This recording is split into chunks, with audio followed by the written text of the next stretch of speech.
Leonidas was the king of Sparta, one of the most powerful city-states of ancient Greece, renowned primarily for the Battle of Thermopylae.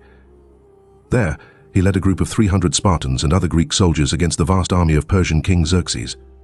The Thermopylae Pass was a strategic location advantageous for smaller military forces. Leonidas and his men slowed the advance of the Persian army to give other Greek states enough time to evacuate.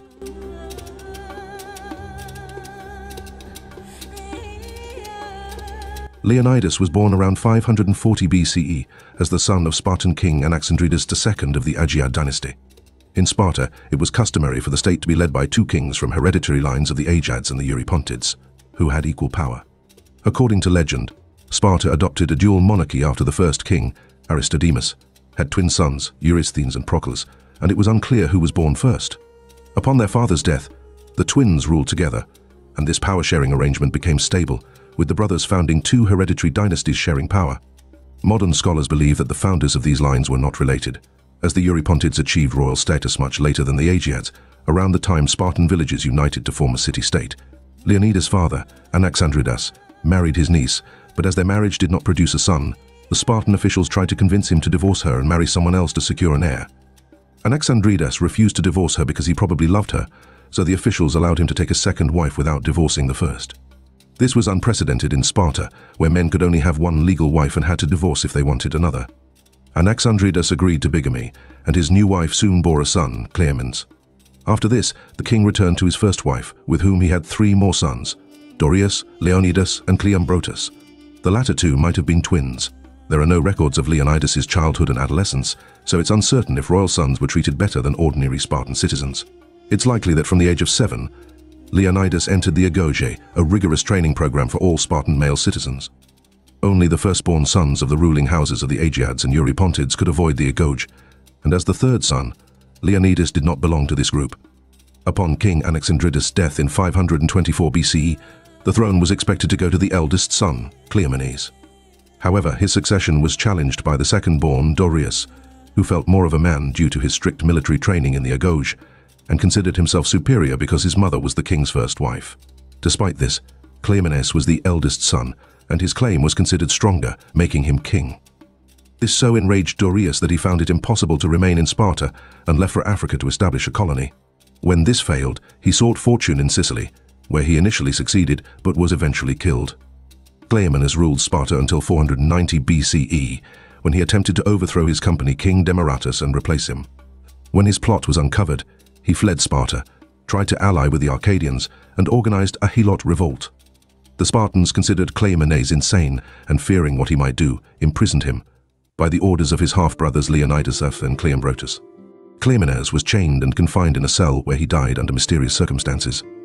Spartan authorities claimed his death was a suicide due to madness, but it's possible his brothers ordered his death.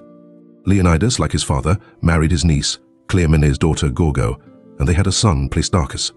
The first recorded mention of Leonidas dates back to 489 or 488 BCE, when he became king, but there are no further records of his reign until 480 BCE. In that year, Persian king Xerxes launched one of the largest military campaigns of antiquity to punish the Athenians and Spartans for defying the Persian Empire. Xerxes' predecessor, Darius I, had sent envoys to all Greek city-states in 491 BCE, demanding gifts of earth and water as symbols of submission. Most Greek cities complied, as the Persians had demonstrated their might by conquering Eretria the previous year. However, the Athenian envoys were tried and executed by being thrown into a pit, and in Sparta they were simply thrown into a well. Despite this, the Persians advanced to Marathon, where a famous battle in 490 BCE saw the mighty Persian army defeated by a heavily armed Athenian force of about 11,000 men. The defeat at Marathon marked the end of the first Persian invasion of Greece, and Darius began preparations for a second attack, which he intended to lead personally. However, before these preparations were complete, Darius died and left the task to his son Xerxes. Commanding what was likely the largest army of the time, supported by an equally massive navy, Xerxes advanced against the Greeks. Modern estimates place the size of his army between 120,000 and 300,000 men. The exact number has been the subject of endless debate, with ancient sources providing vastly exaggerated figures. Historian Herodotus claimed there were 2.6 million military personnel, accompanied by an equal number of support staff. Poet Simonides spoke of 4 million, and historian Ctesias of Cnidus mentioned 800,000 men in Xerxes' army. Modern scholars regard these numbers as unrealistic and consider them to be either erroneous estimates or victorious exaggerations. Contemporary academic estimates, based on logistical capabilities, the sustainability of operational bases, and overall workforce limitations, generally range from 120,000 to 300,000 soldiers. Regardless of the exact figures, Xerxes sought to ensure a successful campaign by securing overwhelming numerical superiority on both land and sea. The number of Persian troops at Thermopylae is as uncertain as the total invasion force. It is unclear whether the entire Persian army marched to Thermopylae or if Xerxes left garrisons in Macedonia and Thessaly. The Greeks recognized the looming threat from the Persian Empire, and in 481 BCE, representatives of Greek states met to form an alliance, with Sparta appointed as its leader. Sparta consulted the oracle of Apollo at Delphi, who prophesied that either Sparta would be sacked or it would lose its king.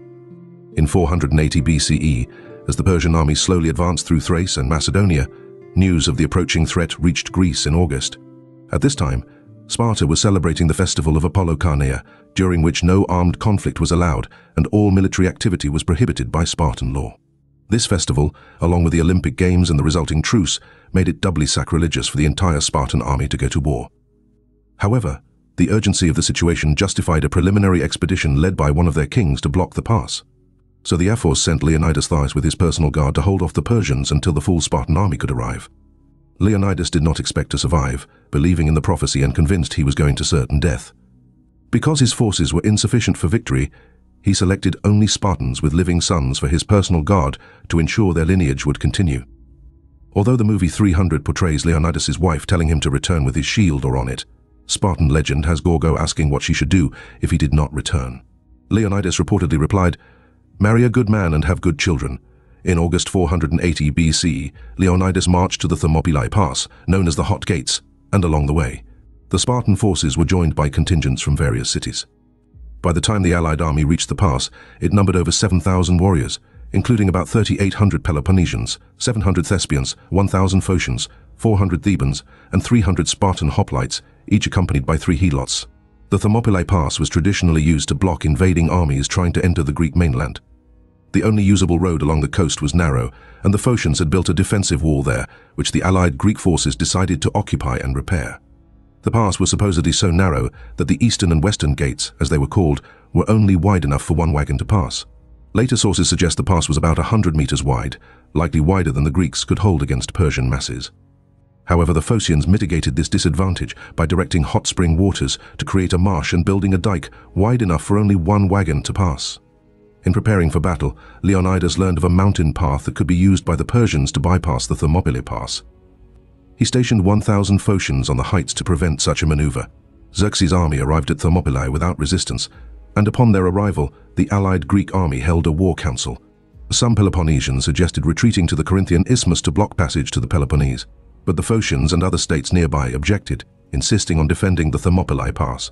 After calming the panic, Leonidas agreed to defend the Hot Gates. Reportedly, one soldier complained that the Persian arrows would block out the sun, to which the Spartan king replied that they would fight in the shade. When Xerxes learned from his scouts how small the Greek forces were, he waited 4 days for them to disperse before launching a 5th-day attack, which he anticipated would end quickly. He also sent a messenger demanding the Greek surrender, promising to spare their lives if they disarmed. To this, Leonidas reportedly replied, "Come and take them," a phrase known as molon being Greek, and considered the first recorded use of this famous saying. Angered by the rejection, Xerxes ordered the attack. On the 5th day, he sent a force of 10,000 men to break through the Greek defense, starting with the Medes and Scythians. These units fought without shields and heavily armed, but despite their large numbers, they failed to breach the Greek line. When the Medes and Scythians retreated, Xerxes sent his elite force of 10,000 soldiers, the Immortals. However, they too were unable to breach the narrow pass defended by the heavily armed Greeks, with many Persian warriors dying, as they were forced to climb over their fallen comrades to attack. The light shields of the Persian soldiers were no match for the Greeks, who formed a defensive wall with their large shields, impaling those who came too close with their long spears. As the battle continued, the Greek warriors took turns fighting at the front line and resting in the rear. Thus, the Persian army lost many warriors that day, while the Greek losses were minimal. As Xerxes watched his best forces retreating from the battlefield, he jumped up from his golden throne 3 times in a fit of rage. The next day, the Persian king ordered another attack, believing the Greeks were too few to withstand such heavy losses. However, the second day brought no results for the Persians, with the Greek phalanx maintaining a solid defense. At one point, a storm began to flood the Persian camp, and Xerxes believed the gods were punishing him for attacking the Greeks during their sacred festival. However, the stalemate was broken on the third day when Ephialtes, a local Greek, revealed the secret path to the Persians. Hoping for a reward, he led a force of 20,000 men, commanded by Hydans, along the path. When the Greek scouts discovered this movement, Leonidas convened a council and ordered the majority of the Greek army to retreat.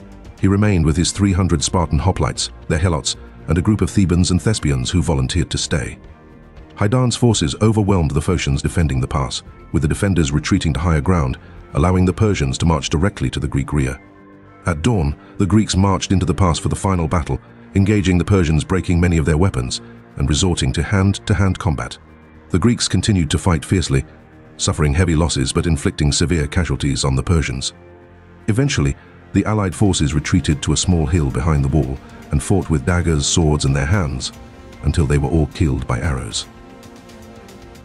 The only Greeks to survive the Battle of Thermopylae were the Thebans, who initially joined the defense unwillingly, hoping to make peace with Xerxes and surrendering to him. Historians estimate that Persian losses ranged from 10,000 to 20,000 men, while Greek casualties numbered around 4,000. Following the Battle of Thermopylae, the Persian army continued south, seizing the evacuated city of Athens. Meanwhile, the allied Greek fleet, anticipating Xerxes' naval forces, engaged in the Battle of Salamis. With the Persian fleet reduced, the Greeks launched a surprise attack in a narrow strait, causing significant losses to the Persian ships. Xerxes retreated to Asia, leaving General Mardonius to continue the campaign. However, the following year, a united Greek army defeated the Persians at the Battle of Plataea, ending the Persian invasion. After the war, Leonidas' body was discovered, beheaded, and crucified by Xerxes' order, an unusual act for the Persian king, indicating the depth of his anger. The Spartans later retrieved the remains and returned them to Sparta, burying Leonidas in a hero's tomb. The Greek alliance built a monument at Thermopylae to honor the fallen, inscribing the names of the 300 Spartan soldiers and their king. The monument's epitaph read, "Stranger, tell the Spartans that we lie here, obedient to their laws." This phrase has become synonymous with courage and self-sacrifice, immortalizing Leonidas and his men as heroes of Greece.